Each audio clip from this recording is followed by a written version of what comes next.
Tonight, a team of clever con artists takes on New York. The hustlers board a ferry and show some otherwise savvy commuters just how vulnerable they really are. Once I realized my cell phone was missing, I had a little panic attack. Not very happy. Then they carry out a brazen identity theft, tricking a woman into handing over all her personal details. I'm pissed. Later, can they rent out an apartment they don't even own to 10 different people and get away with all the cash? I don't know what is going on. Let's run our money back. The scams are real.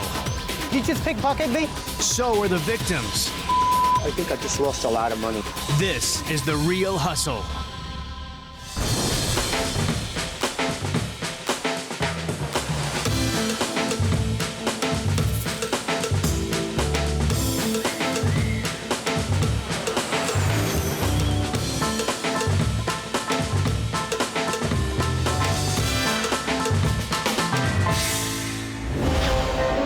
Welcome to New York City, the Big Apple.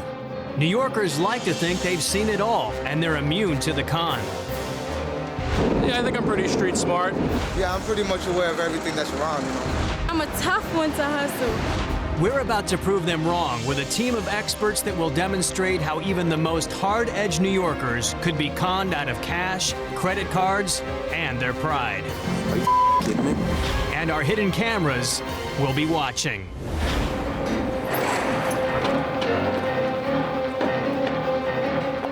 The three hustlers you really don't want to meet are team leader, expert pickpocket, and master of con, Apollo.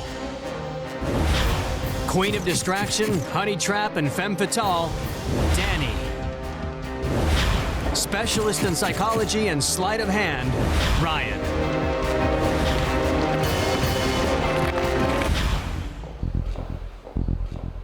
This is mission control for our hustlers, a specially equipped loft in a nondescript neighborhood.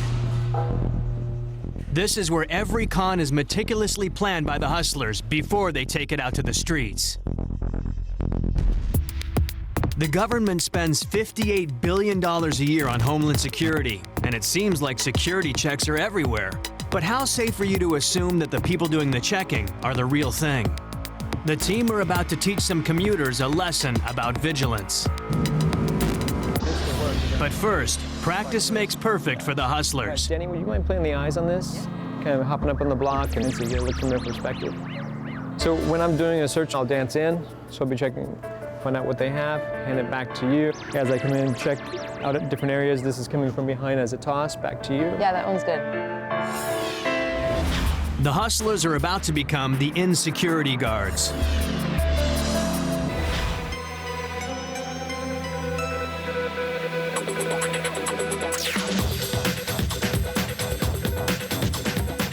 Every day, 70,000 passengers use the Staten Island Ferry.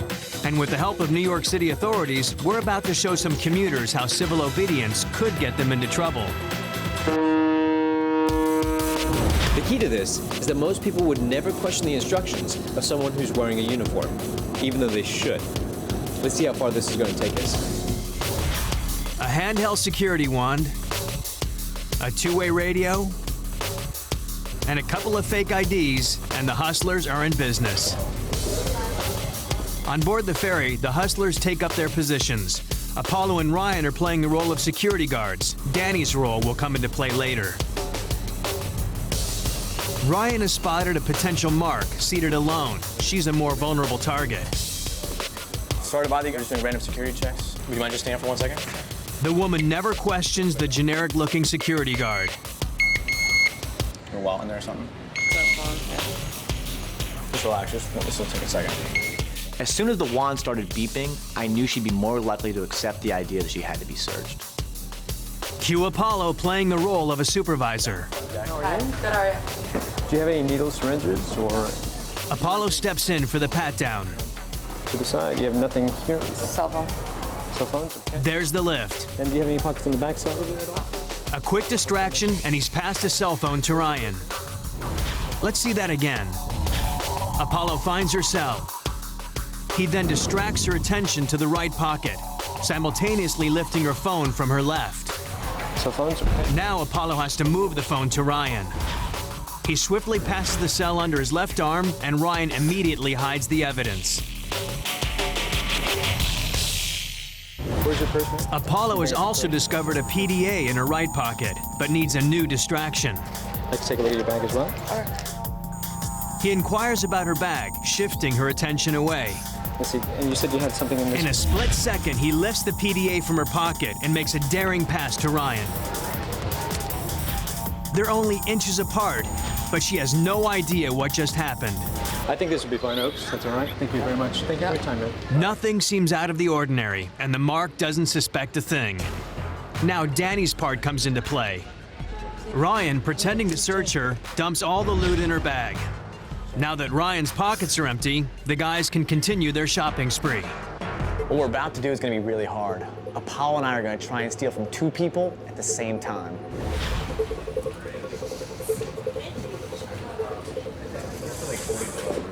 Sorry to bother you guys. We're just doing random security checks. Could you guys just stand up? Sorry, I just want to take a second. Just definitely spread your arms.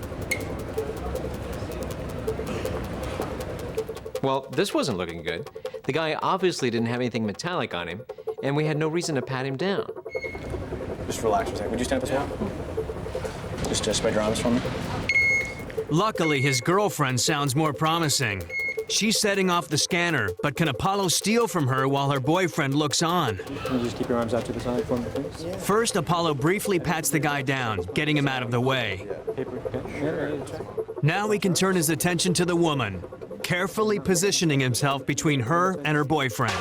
And there it is. Apollo has got a cell phone. Apollo and Ryan work in perfect unison. As soon as Apollo gets into position, Ryan asks the guy to sit down, and Apollo lifts the woman's cell. Just my camera or my phone in my iPod. Yep. That's about it? And quickly passes it off to Ryan. Let me check. It all happens in less than 30 seconds. A quick handoff to Danny, and it's all over. The ferry is pulling into dock. Time to show these people that security can sometimes be just an illusion. What is that? Oh, that's my dog. That's your You dog. have my I have your phone. Once I realized my cell phone was missing, I had a little panic attack. Started freaking out. not very happy. Whoa, that's my phone. Is it yours? Yeah. Get out. I didn't even think like twice about like being like, oh, here, take a look, you know? I don't know, I was amazed how easily they could like move the items from me. You should probably ask for more than just a little badge next time someone's asking to go through your stuff, so. A day on the ferry could have netted the team a cool $15,000.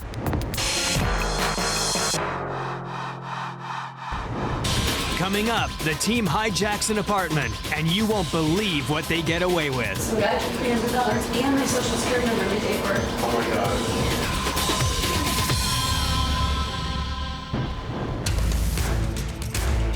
As many as 9 million Americans have their identities stolen each year. The team is going to demonstrate just how easily people give up their most valuable secrets to a perfect stranger. Phase 1 of this audacious steal. Apollo and Ryan collect garbage from outside an office building. They're going to prove how one person's trash is another person's treasure. Back at their den, the hustlers get down to business, sorting through unshredded corporate documents. Want to get your hands dirty? Always. Their aim? To find a potential mark.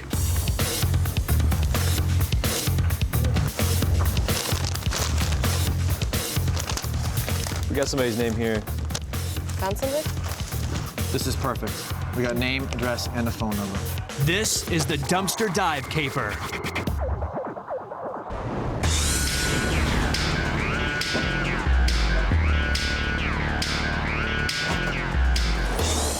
With just a small amount of information, we're going to see how much more we can get someone to reveal without them ever questioning who they're giving it to. Okay, there you go. Phase 2. Parked outside the Mark's office, it's time for the team to place a call. Yes, hi, is Tahira there, please? Sorry, she's not there right now? She's not there? Is she in the building? Do you know when she'll be back? No, I don't want to go to her voicemail. Okay.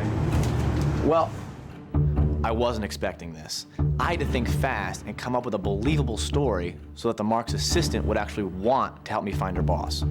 I'm actually an old friend of hers visiting from out of town. I just called her cell phone. She's not answering, and I'm supposed to meet with her later tonight. Is it possible that you could tell me where she is now, and I could just pop in and say hello to her before I go? Ryan's quick thinking pays off.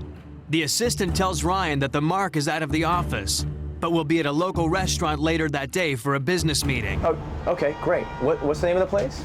You okay? Yes, that's right on the corner, I believe, right? On 42nd Street? Yeah, thank you so much. She's gonna be so happy to see me. Thanks. Okay. The hustlers hightail it to the restaurant, where the owner agrees to let them quickly set up hidden cameras so we can watch this woman learn a lesson. Phase 3. Ryan and Apollo, posing as court officers, are about to use public embarrassment as a way to con the Mark.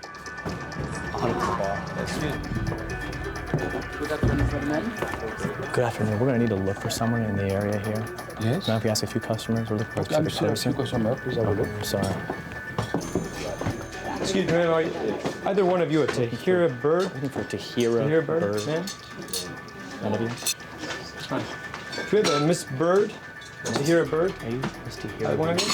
Looking for a Tahira Bird? So you're Tahira Bird?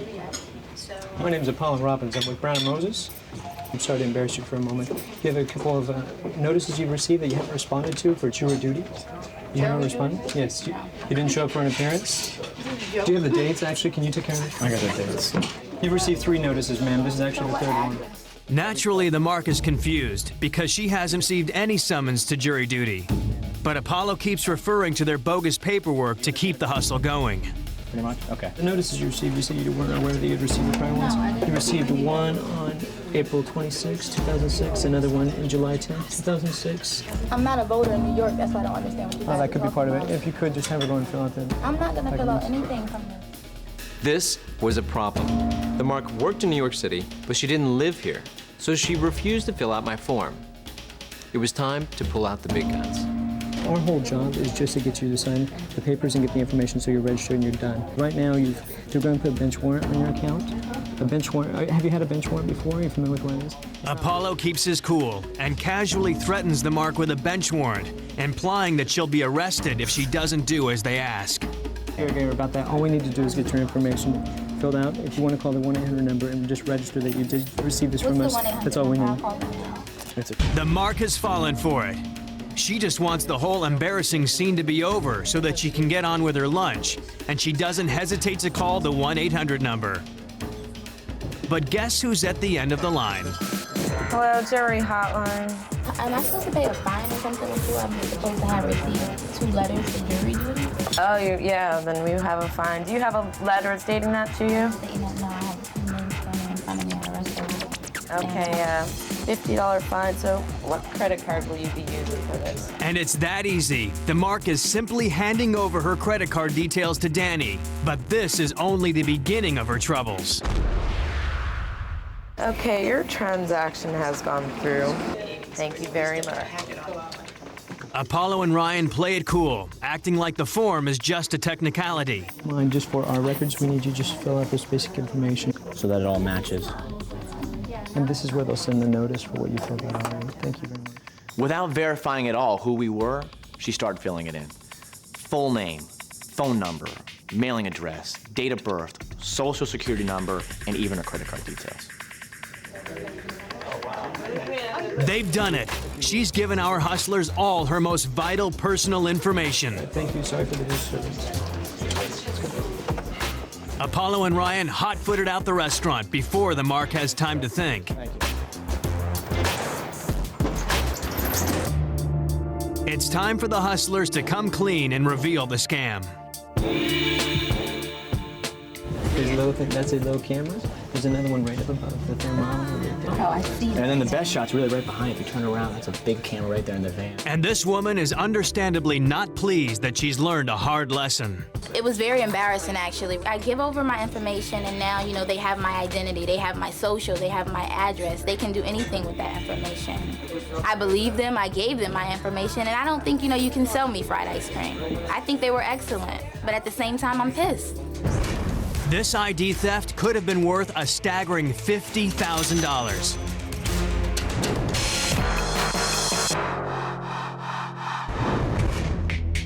New York is one of the most expensive cities in the world. A one-bedroom apartment can easily rent for $5,000, and finding somewhere affordable to live can be next to impossible. So the team is going to see if they can hustle savvy apartment hunters into handing over cash for the promise of a cheap rental. Ryan, you're gonna need the real estate agent, and Danny, if you can be the convincer, that will help. I'm gonna be downstairs playing the eyes and ears. And I've got one of these to stick on a car as a convincer. So let's hit the internet. Phase 1. The hustlers create a fake realty site online and place an ad for an apartment that they've borrowed in a trendy neighborhood. The rent is advertised at $2,000, for New York, a bargain basement price, and the ad makes clear that cash deposits are required. The tenant trap is on. We're going to see if some people will throw caution and their hard-earned money to the wind for the promise of a cheap apartment. Of course, we're also going to try to turn up the heat ourselves. Phase 2. A few days later, our hustlers head to the unoccupied apartment and get ready for their first customers. Ryan and Danny quickly put the fake company logo on a parked car to act as a convincer. They head upstairs, while Apollo works as lookout on the street. A few minutes later, the first marks arrive, and Apollo calls Ryan to get ready for their first customers.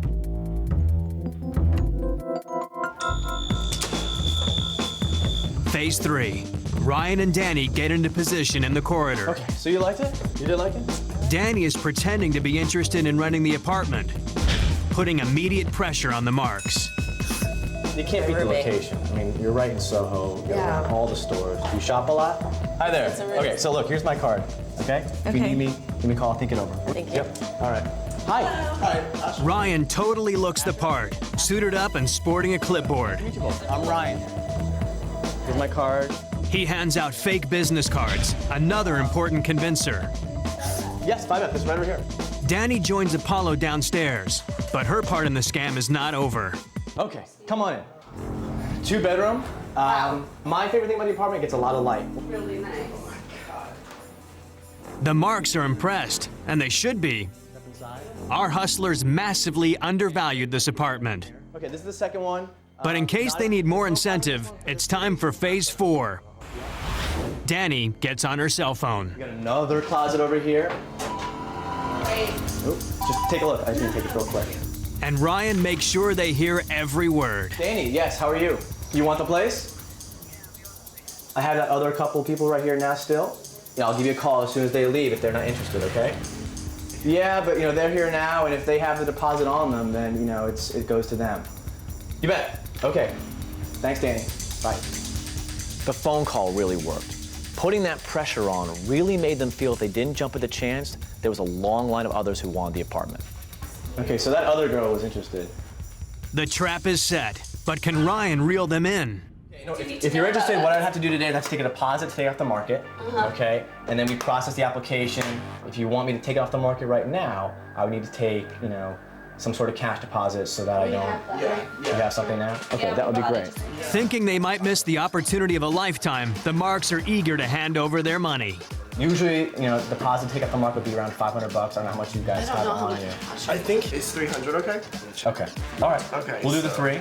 But what I'd like to have you do now is give me your name, mailing address, social security number, and date of birth. Yeah, and we're just gonna run a quick credit check, and that'll allow us to proceed with the application. Okay. The cash is nice, but Ryan knows he's made an even bigger score. The marks are writing down all their personal information, including their social security numbers. Everything the hustlers need for the perfect identity theft. Great. Okay. Okay, Aviva, here's what we'll do. I'm gonna run down to my car. Thank you. You guys just hang out here if you want to start planning where you put your furniture and stuff. Thank you. Be right back. The marks think Ryan is going to his car to get the proper documents. This is so nice. But in reality, he's not coming back. Go. Done deal. We got it. Got the money and the information. Shall we? An hour later, and no sign of Ryan. The couple are starting to suspect that things aren't what they seem. Who's that guy? No, we have his card. Couldn't be a fake card. Oh my God, wait. Wait, what did you I'm get? so scared. Shoes on, some guy took $300 and my social security number, my date of birth. Oh my God. It's time to reveal the truth. Go. I don't want to get it. Hi, I'm back. Sorry. All right, have a seat, guys. Have a seat. I've got some unfortunate news. I'm not really a licensed real estate agent, and this apartment actually isn't even for rent. Okay, let's run our money back. You see, this is actually part of a large scam. You've just been hustled out of $300. I want the $300. Not only do we take $300 off of you, okay, but you gave us your full name, your date of birth, and your social security number, which means we could now go commit full identity. I know. I mean, the $300 is really the tip of the iceberg. It goes to show you that all the small details, the suits, the other customer, the card, even the paperwork and the clipboard, sort of put that whole salesperson facade on there. Yeah. And they weren't the only ones that were taken in by this scam. Like I said, you got the gas range. Also, I don't know if you noticed, the dishwasher. They got ceiling fans, both in the living room and in the first bedroom. Again, great light in this bedroom here. Wood floors throughout. Over the course of the day, the hustlers scammed multiple prospective tenants, making $2,000 in cash deposits and a potential $50 grand in personal details, totaling $52,000. In this show, the hustlers could have walked away with an amazing $117,000. How much could they get from you?